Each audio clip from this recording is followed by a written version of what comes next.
As you guys can see, I got the squad with me today. Hello gorgeous people, what is going on? And welcome back to another video. In today's video, we are back going over the incredible series, Vita Carnis Season 2. Now, Vita Carnis has been killing it with Season 2 so far, so if you haven't seen my past videos going over it, I highly recommend you go check those out first. The link to the playlist will be in the description down below. But today's video is focusing on harvesters and hosts, which if you remember, harvesters are those little bulbs in the forest that have like tendrils that can attack you, and hosts send out host spores into the air, and if a human breathes them in, they get infected, and then the human walks to the host and they get ended. So today, we're gonna watch C.A.R.C.A.S do some experiments with both and also get some insane story revelations towards the end. Super excited to be back going over analog horror, and I'm super excited for you guys to see this video. So of course, a big shout out to the creator Darian, whose link to the channel will be at the top of the description down below. Please be sure to go and support your analog horror content creators. The links to Darian's Ko-Fi and Instagram will also be linked in the description down below. And alright guys, enough of me yapping. Let's just jump right into this one. Video 22. Dire measures.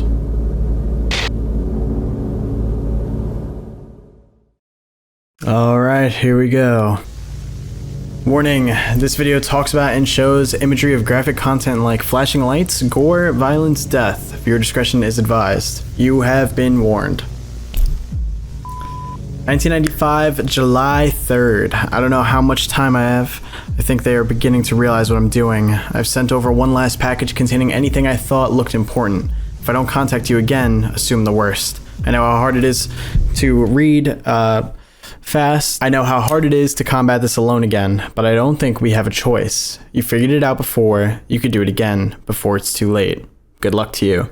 Okay, so I'm yapping already, but in the last video I had discussed, there was a V and B conversating with each other, and we weren't really sure who was who. My theory was that the person who B was writing to, V, was Vincent Barrar, and I feel like this just convinces me more of that, because it says, I know how hard it is to combat this alone again. And back in season 1, it seemed like Vincent Barrar was the only person that was really trying to uncover all the bad things about the Carnis and get it out in the public. So this would make sense again that, if something happens to B, you're going to do this alone again. You figured it out before, you could do it again. So yeah, that just convinces me more that this person is talking to Vincent.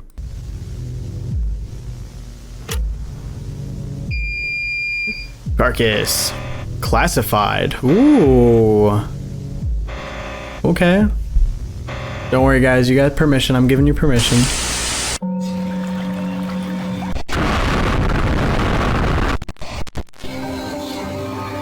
Sleeping is the body's way of taking a break, allowing it to grow and repair itself. Your brain goes through 4 cycles of sleep. Wait, hold on. Put that one back on. I need to know more about that. I don't get enough of that. 1995, January 20th. Harvester bulb now an acceptable size to begin testing. The bulb will be transferred into a specialized holding cell designed for research of harvester behavior. Ooh, so they're growing them. August 20th, 1991. After the capture of the new C.A.R.C.A.S at Facility 0 and the securing of the entities, Team Alpha, Beta, and Gamma did a sweep of the facility. Contained within were multiple items that were deemed of interest. 2 of these items were a living Imperium Carnis, host of influence, and a collection of different types of powders. So a host and different types of powders. Okay. For those of you that don't remember, the capture of new C.A.R.C.A.S at Facility 0, that took place in the season finale of season 1. There is a video of that on the channel if you guys want to go watch it, or of course be sure to go watch the original just to refresh yourselves. But it seems we're going back to that, which is interesting. So this is going to be like a harvester / host video, it seems. August 20th, study of the powders led to the classification of 3 distinct substances: vial of host spores, vial of new C.A.R.C.A.S flavor enhancer, host spores, unknown composition. Oh, man, I'm so sorry. I get complaints where people are like, oh, you don't talk enough, you just react. And then I get complaints of, oh, you talk too much. So let me know in the comments. I'm trying to figure out a nice medium for you guys. Should I wait till after the video to talk about everything, or should I talk about it now? Let me know in the comments. But I'm going to talk about it now. So another refresher, vial of new C.A.R.C.A.S flavor enhancer. I remember the big thing in season 1 was that it was thought that the host spores were being put in Nutrire's flavor enhancer, which was being sent out to the public, and people were eating that because it was a flavor enhancer. But really it had host spores in it, and obviously host spores, when humans inhale them, they kind of lose control of their own body and they end up walking straight to the host that produced those spores. Ooh, the host of influence was captured and contained at the C.A.R.C.A.S facility for research purposes, the goal being to understand the nature of the host as well as the use and purposes of the 3 powders to the Nutrire cult. Yo. It's so creepy that it doesn't have a face. Test reports spore exposure and its effects. The host would be placed in a modified cell that would have ventilation holes to another cell. A test subject will be placed in the opposing cell and be exposed to the expelled spores. A test subject? Okay. The subject will then be decontaminated and quarantined to monitor behavior. Once the symptoms subside, the subject will give a vocal and written report of the effects they felt while under the influence. Reports for the tests are as follows. This is sick. And it sucks that there's... Actually, no, wait, this isn't... Hold on. Quick recap, hold up. The spores released by a host is very dangerous when inhaled. A host will release a cloud of spores into the air, which will be picked up by wind and carried great distances. If an organism inhales the spores, the particles will find their way into the organism's brain and infect them. An infected organism will show no symptoms of infection right away, but a couple hours after infection, the infected organism's behavior and thought process will change. The first symptoms that appear are restlessness, sluggish movement, numbness of joints, and lack of coordination. Then more serious symptoms appear over time. These include dizziness, migraines, impaired speech, and trembles. After a total of 6 to 7 hours after infection, the organism will cease all activities they were previously doing and begin to walk towards the host whose spores have been inhaled by the infected individual. They will kneel down in front of it, expose their vital organs, and the host will promptly gut and remove those organs. However, if an infected organism doesn't reach the host within a 36-hour span or is treated for their infection, the effects will wear off and return back to normal. Okay, I guess that makes it a bit more acceptable then. I mean, it's definitely not okay, but that's what I was curious about, was the fact that if after a certain amount of time, does the person that was infected go completely normal again? Because if they're just mentally messed up forever, then you're kind of just sacrificing a human being for this experiment.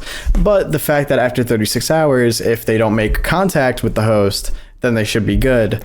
That's a lot better. That's what I was worried about. And I also just want to go over the symptoms again, just to see if they line up exactly the same as what we're about to see from the report from this test. Poisonous sting cells have hollow barbs to stun and eventually kill prey.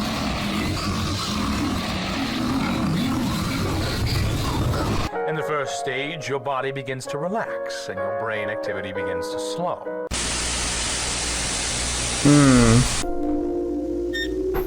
Bulb added to the holding cell. Once it was finished settling into its new environment, we shall start testing.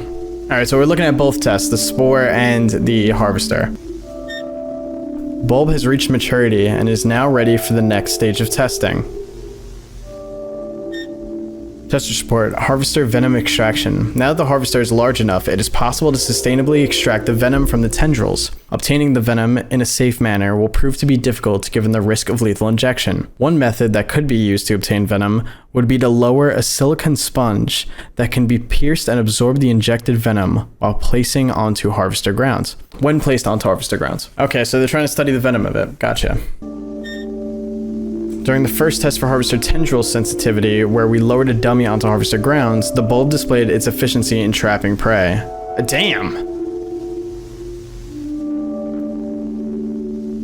Do you see that? It grabbed him so quickly. We will need to scrap the idea of a silicone sponge given the aggressiveness of the harvester and the damage it may cause, leading to potential failure in venom extraction. Leto Dulles, volunteer, test subject, progress report, Vita Carnis, date 1991, October 1st.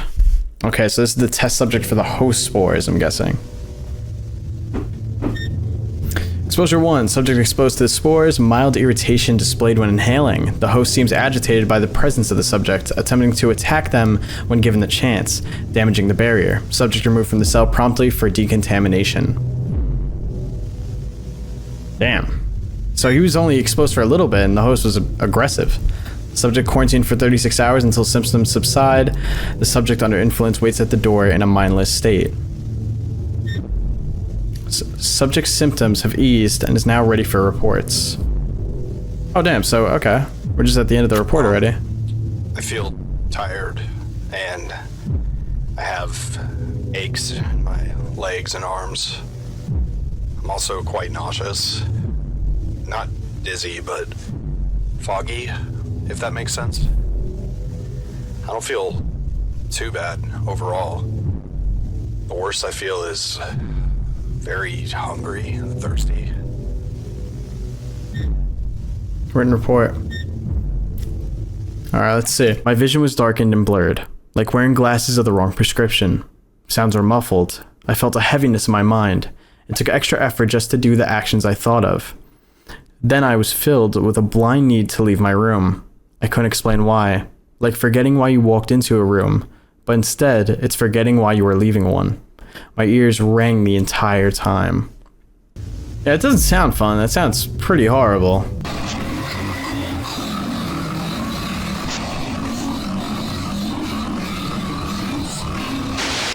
In the second stage, Do you guys think that there's something in that audio there?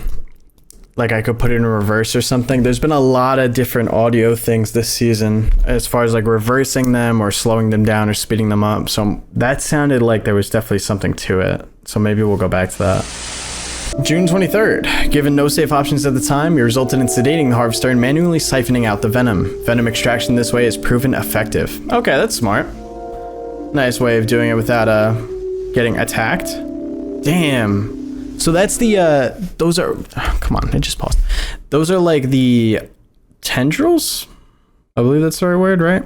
For the harvester, because the harvester is like a bubble, and then it has like those pieces that come out of it, those long pieces where it uses to trap things. Big shout out to Darian this season, because there's been so many incredibly well done practical effects. Like just seeing this, the mimic from the last episode, the meat snakes, they just, everything looks insane and so good. Like it's actually straight out of real life. It all looks really well done.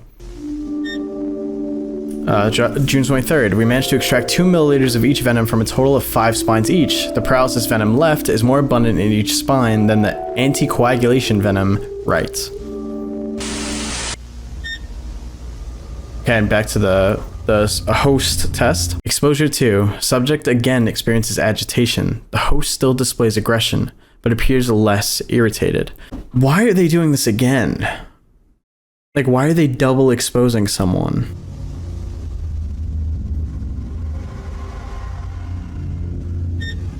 Subject quarantined. While it's still displaying mindlessness, the subject is greatly distressed by their containment.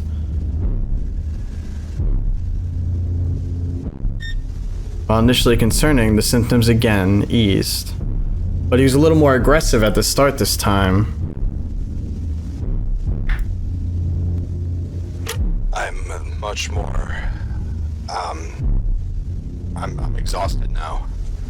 My joints feel tight and my muscles as well. There's a slight tremor in my fingers. I'm very disoriented and my head is pounding. I'm also seeing silhouettes and my vision is, I don't know, like if you looked at a light for too long and it gets burned into your vision. I'm getting better though. I think I should be fine to continue. That doesn't sound like you're getting better, dude. That's actually an interesting experiment then, because exposure 1 was pretty normal. That's like based on information that we knew. But then exposure 2, it seems the after effects are a little more harsh and maybe lasting a bit longer than the first exposure. It's also interesting that at the beginning of the second exposure, he seemed way more aggressive, which makes me think they're probably going to do a third one now, right?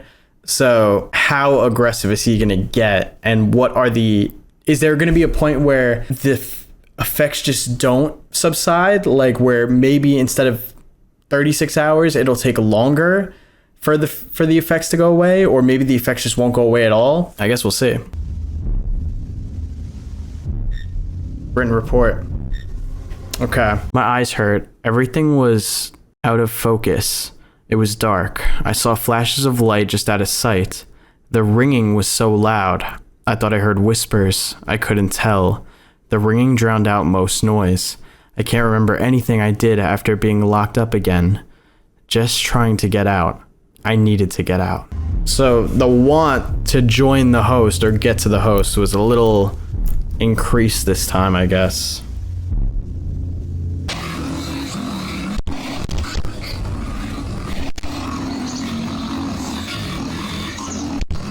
In the third stage, your body should now be almost fully relaxed. July 20th, production of venom vials has been greatly successful. My reading hasn't been today. We have a consistent supply of each venom being extracted. What do they plan to do with the venom? Why are they getting so much of it? October 9th, exposure 3. Subject displays usual symptoms. The host appears to have mellowed out and has displayed curiosity for the subject. While in the middle of quarantine, the subject began hitting themselves against the door in a means to escape. The subject was swiftly detained and restrained to prevent further harm. After the effects wore off, the subject assured that they are willing to continue the test. You don't look like you're good to continue. Numb. Like pressure. It's not bad. It doesn't hurt. I don't think so, at least. I remember something. I can't pin it, though. Like remembering a dream. It was bright. It was nice. I felt important.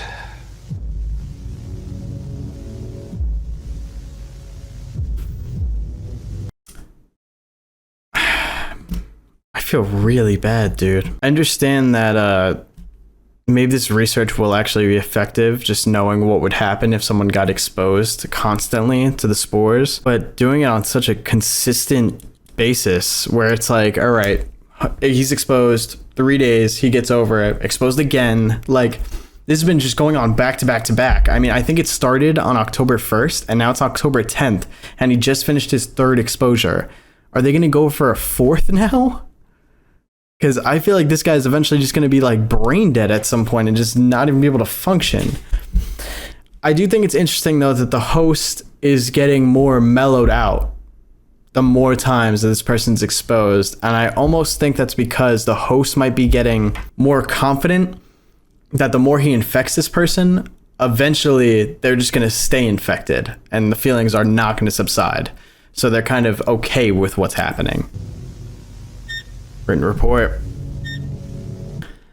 I seen figures dance in the dark. I want to catch them. Why were they there? What did they want to say to me? I couldn't hear the whispers. So much ringing. I need to know what they said. Why did they need me? Why was I called? That's extremely concerning. Figures dance in the dark. When he said he was seeing silhouettes, I was thinking maybe a silhouette of the host, but he's talking about multiple figures dancing.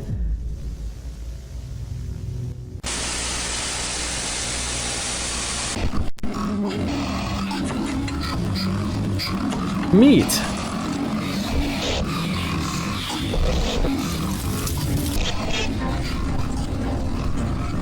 And finally, in stage 4, something strange happens.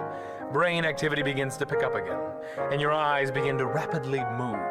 This stage is called rapid eye movement sleep, or REM sleep.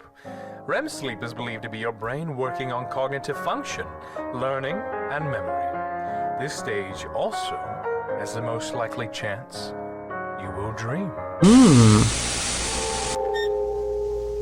We can conclude that harvester tendrils will not be triggered by trimming test subjects. Why the harvester one's so quick? They like don't give me a chance to read. While we could conclude that other members of the Vita Carnis may also share this protection, more testing is required. It's very interesting that well, I guess the Carnis is all connected, right? So it would know if a trimming is going over the tendrils, so the tendrils wouldn't end up activating. Very interesting. Hey, that's you guys on screen. That's you guys. Yeah. I don't have a harvester plush though, because sadly I missed that drop. Maybe one day. Exposure 4. Significant findings during exposure. The spores emitted from the host now have a distinct red hue instead of its usual orange appearance. The host displays mellow behavior. So this is the third type of spore then that they collected? Because remember at the beginning there were like 3 spores? A red spore. Very interesting. Subject is restrained to their bed to prevent any harm they may do to themselves. Despite this, the subject tries to resist their restraints while under influence.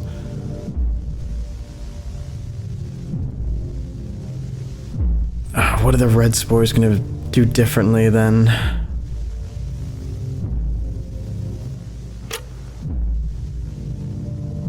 No. I see it. It is dark, but a light so beautiful. I devote myself to the great truth, to stray from darkness and meet the light, for wonder and wisdom. I serve my Lord. I serve my Lord. I serve my Lord. I serve my Lord. Given the clear metal restraints on the subject, testing has been halted indefinitely.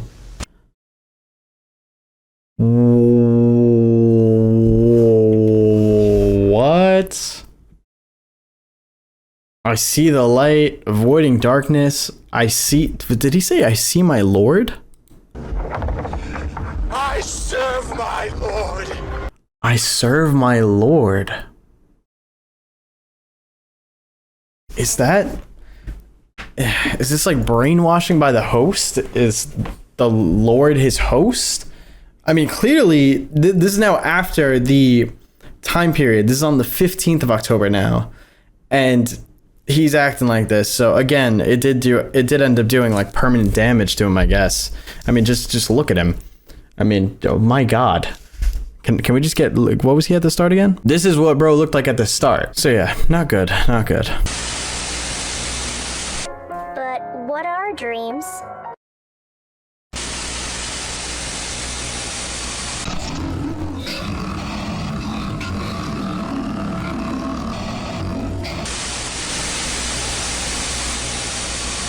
Hey, why am I tied up?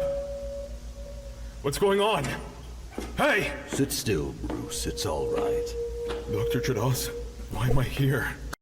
Bruce. So now, running it back to the beginning of the video, this is B then, I'm guessing? Calm yourself.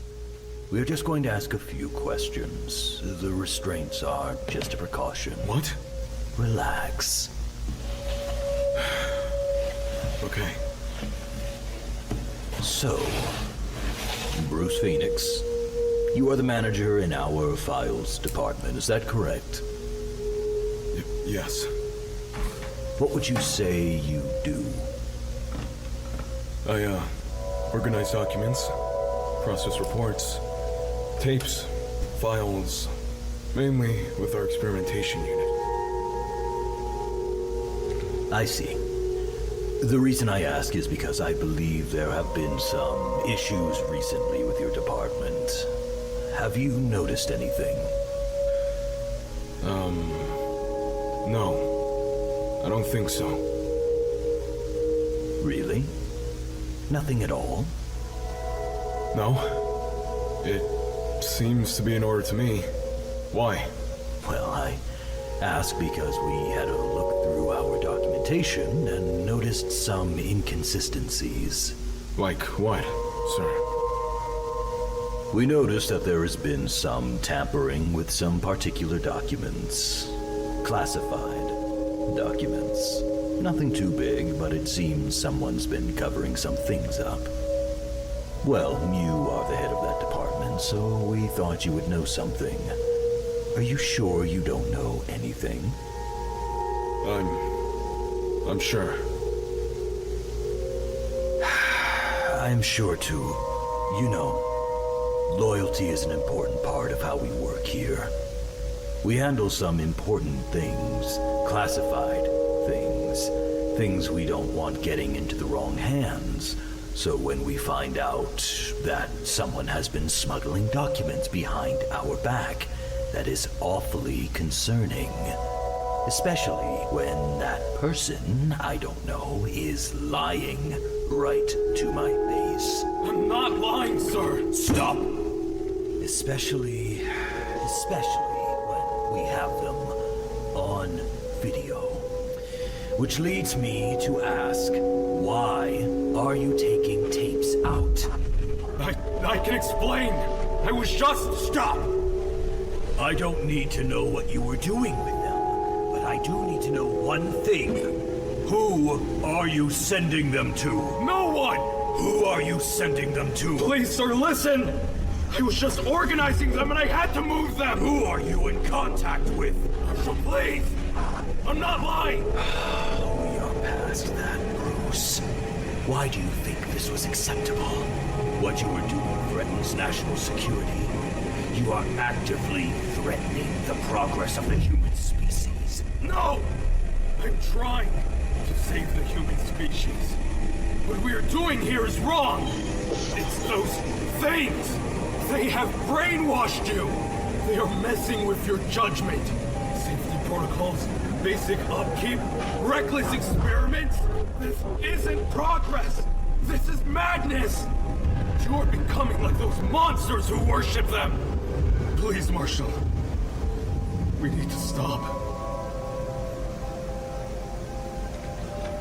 I will ask one last time. Who are you contacting? Never. I'm done. I won't be a part of this. Good man, good man.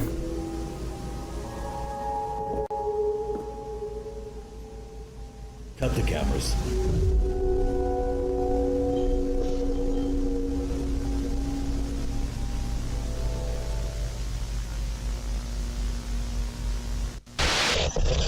Have you watched some of the tapes of the experiments we do? I don't know if I'm bugging or not, but I could swear during that section, it almost, I'm not sure if it's the song that's playing in the background, but I feel like I might actually be like bugging out saying this, but it almost sounds like I'm hearing like like some kind of Morse code going on in the background of the video of the audio. It's so faint though that it makes me think like maybe it's just part of the song, like maybe it's just another layer of sound or something. But just listen again, maybe you'll hear it, maybe not. What we are doing here is wrong. It's those things. They have brainwashed you. They are messing with your judgment. Safety protocols, basic upkeep, reckless. I hope you could hear that. I definitely hear it, but I don't know if it's actually Morse code or if it's just like a part of the song. I for some reason I'm terrible. Like I can't like listen to Morse code and be able to translate it. So let me know what you guys think. Have you watched some of the tapes of the experiments we do? It's interesting, some of the things in there. Did you know in harvesters that both of the venoms they inject are lethal? The neurotoxin doesn't just block the nerve signals, it directly attacks each nerve, causing sudden paralysis in muscles, moving deeper into your vitals. But for each nerve that dies, you feel every single thing. But all you can do is sit in silence as your nerves burn away until your heart stops beating, your lungs stop breathing, and your brain shuts down. Fortunately, usually the other venom causes you to bleed out first. Sir, what are you doing? Fortunately, perfect. No, please don't! Don't! Please don't! No! No!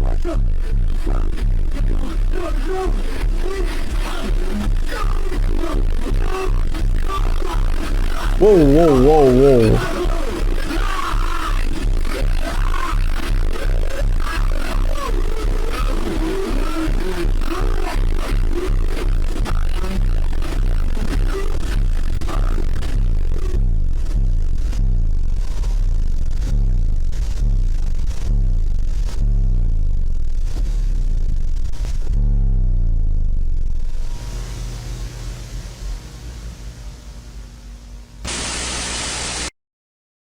That's brutal. I mean, I knew they were gonna kill him. I didn't think that they would kill him that way, though. That ties in why they were clearly getting the harvester venom. I guess they could use it to literally torture people to death. That's crazy. Okay. Oh, wait. Hold on. I want to go back and look at him because you could see him injecting him with it, but he didn't look like a normal person.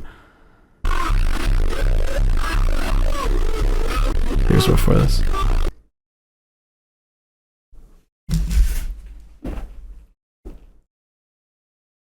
Like, what am I looking at? So this is Bruce getting injected, but what is this? Peep the neutralizer symbol here, by the way, in the top left. I can't really tell. It doesn't look like a specific Carnis type. This looks like a face. I'm not sure what's going on here with the body, though. That's so interesting.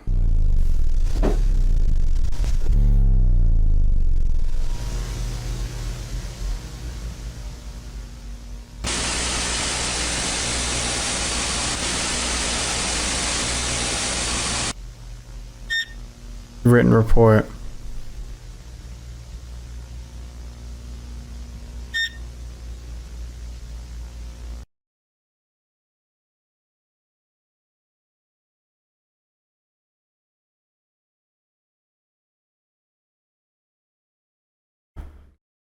Oh.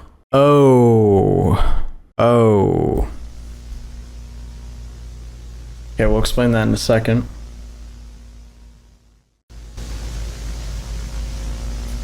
And that's it. Obviously, huge shout out to Darian. Darian's link to their channel will be at the top of the description down below. Shout out to the cast that did the voice acting in this video too. Amazing, amazing work. And big shout out to Darian's Ko-Fi, which, as you can see, I am a member of here. And I have to say, it is very much worth it. Ko-Fi is a great service where you can give money to creators of these, projects, and they provide you with like other things like cool art that they're working on for the series or background stuff that they're working for the series, like behind the scenes and whatnot. And I have to say, being a Ko-Fi member for Darian's Ko-Fi has been sick. I've seen some awesome behind the scenes stuff, so I definitely recommend you guys go do the same. Link to that will also be in the description down below. Okay, so after taking some time to just go over some things and try to figure some stuff out, I think I got some interesting things to tell you guys. For one, we have this report at the end of the video. This is the fourth and final report from the person that was constantly exposed to the host spores, and they drew this image, and this may look familiar to you, especially if you remember a lot of the secret videos from this series. And that's because that was pretty much a drawing of the royal family from the secret pages that we got from season 1. So in case you need a quick recap on this is directly from my secret video, by the way. Basically, there was this prince, he was with his parents. He ended up falling off a boat into the ocean. He was stranded, found this cave, and then he went into the cave and he was injured. These critters find him in the cave and they end up doing some things to try to heal him. The prince ends up waking up happy because he's healed now. The critters are like, yo, prince, like, this is our home. But they say, This is our home, full of wonder and beauty. Although the forest struggles to provide for all of us critters, we are facing disaster. Can you help us? And then the prince is like, hell yeah, I can help. And this page was super hard to read. I remember it's hard to understand what he actually did. But at the end, the prince promises that once he returns home, he will come back to the island and return to the critters. And if you guys remember, it was kind of hard to tell like who the critters actually were. The theory about the prince was that he was like the original Carnis that maybe came from space, landed on Earth injured, and then maybe critters, being humans, helped him out, help him be healed. And they were like, hey, the Earth is, you know, like going through some stuff. Like, we would love if you could help. And then he was like, oh, okay, I can help you guys. Let me just go home and then I'll come back and I'll help Earth.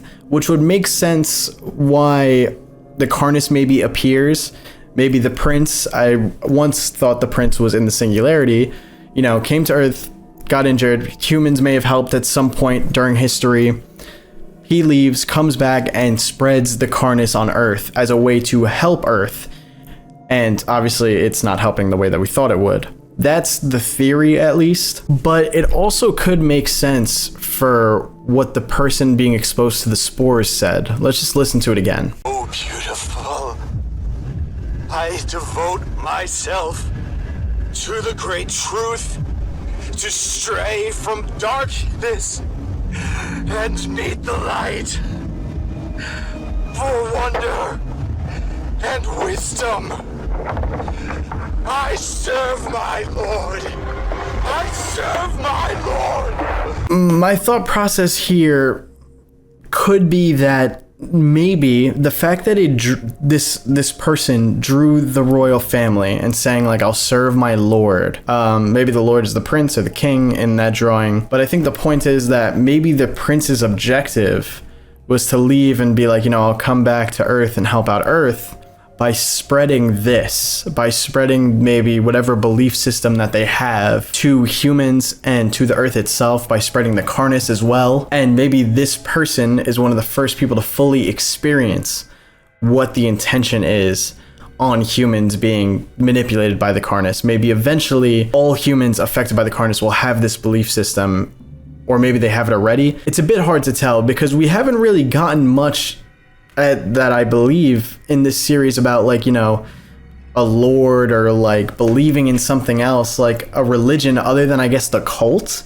But it seemed like the cult just worshipped the Carnis for what it was, not for what this person is saying here. So it's a bit hard to tell. I think we'll definitely hear more about this in future videos, but it's very interesting that this is directly tied to the storybook pages, which I feel like we haven't heard about in quite a minute. Now, another thing I wanted to bring up was I said during my reaction how I was a bit confused why the person injecting Bruce looked like they were a form of Carnis, specifically this image here. And I was like, it doesn't make sense, you know, what kind of Carnis person could this be?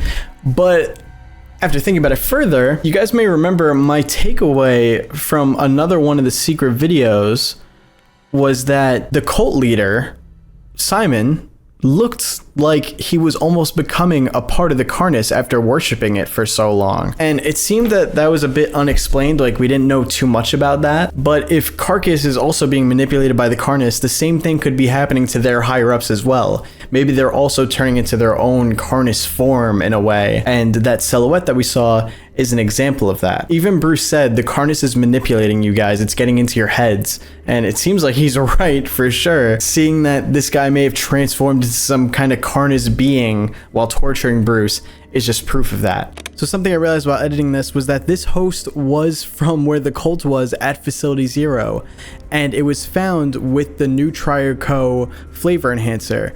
So it makes you wonder if they were trying to use the host spores to spread this belief system using the flavor enhancer, and they were stopped a bit early when, you know, the whole flavor enhancer got taken out and everything like that. But maybe this is what happens when you're constantly exposed to these spores, is you turn into something that looks like one of these cult members, where you're like almost looking like a part of the Carnis. And that's what the cult's goal was to spread this same belief system and to make everybody become a part of the Carnis. Just a thought in my head. Let me know what you guys think. Now, and of course, classic Vita Carnis fashion, there is a secret video. So let's watch that now. Secret video 5. Marker was mest de last dief.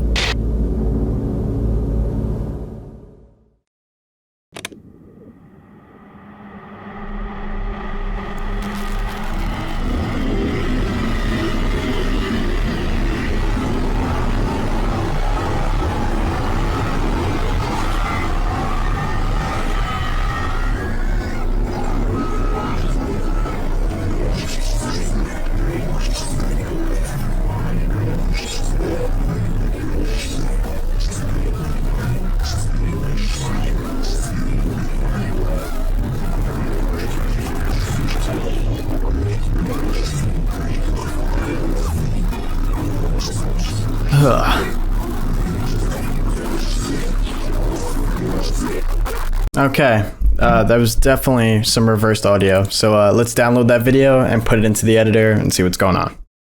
This is actually kind of nuts. Like, compared to the last secret video, which I felt like I got almost nothing out of, you can get so much out of this one. If what I'm thinking is correct. So let's just go through it. So here I have the timeline. I did some cuts based on where I think things are interesting or important to go over. But we're just going to go over the audio first, because when you reverse it, and I added like a little bit of a denoiser to try to make it a little more clear, you can get some sentences.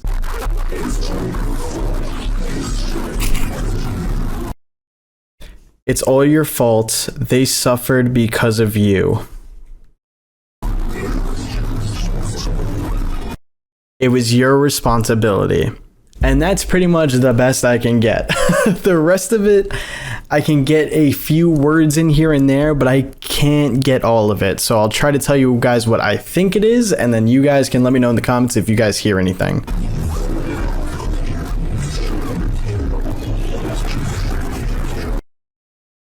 So there, it's you something, come here, you capable.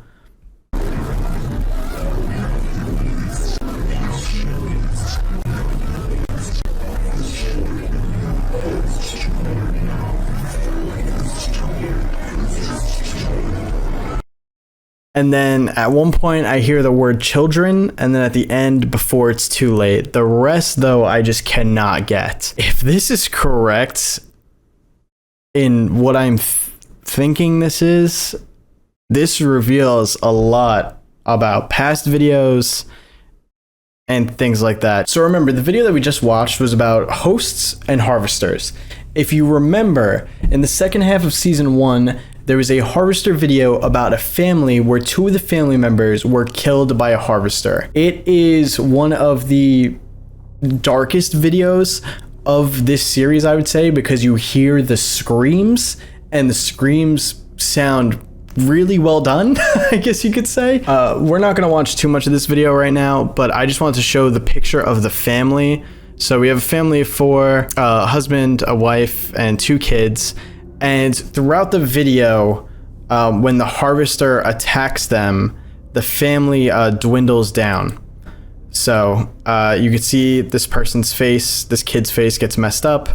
And then later on towards the end of the video, the mother is also messed up. So these 2 get taken out, pretty much, get ended by the harvester. The reason why that's important is because if we go frame by frame here, so going through this, we get a family of 4 here. A very similar image to what I just showed you from the harvester video. Now, as the video progresses, we see someone, their leg gets caught. Looks like maybe a dead body with maggots, I believe. Some crazy eyes there. Again, the leg. And then it looks like someone's flesh almost melting away, which is kind of similar to what we see in the harvester video when the people get caught by the harvester. It like absorbs their nutrients almost. And then the person at the bottom is now dead, just like in the harvester video. And then same thing happens to the mother in the photo. Now, this is where it gets interesting. Now we have a mimic that we're seeing here. Mimic again. Dead body. And then This is super blurred, but this looks like an RV. Someone moving in the RV. What looks like a bloodied up scene that's again blurred. And then the dad is dead in this photo now, leaving just one person. And as this goes on, we see this face here, which I'm not sure what's going on with that too much, but the person is alone. This kid is alone and sad. Now this is crazy because this could be Vincent Barrar and his family. If you remember, based on just past things, I've repeated this so many times in past videos, but based on things that we've heard or like seen in secret videos, the theory was that Vincent Barrar's father was killed by a mimic in an RV. That is pretty much what we were told. So just now, seeing an RV and seeing the father of a family get killed, and then also knowing that in that same family, the other two family members were killed by a harvester, that must be Vincent Barrar's family, which this just fuels even more why Vincent Barrar would have such a deep hatred for the Carnis and be so against it and be doing all these things to try to, you know, get people to care about the Carnis and to try to stop all the things going on with it, is because it literally killed every one of his family members, both of his parents and his sibling, which is insane just because we had no idea who that family was in the Harvester video all the way up until now. And knowing that it ties back to one of the main people pushing this series forward is crazy. And I really just got nothing else to say. That is incredible, the way that that all fits together so well, and the way that it's shown here in this secret video. It's so cool. I just wish that I could understand the dialogue here a little more, because it's all your fault. They suffered because of you. It was your responsibility.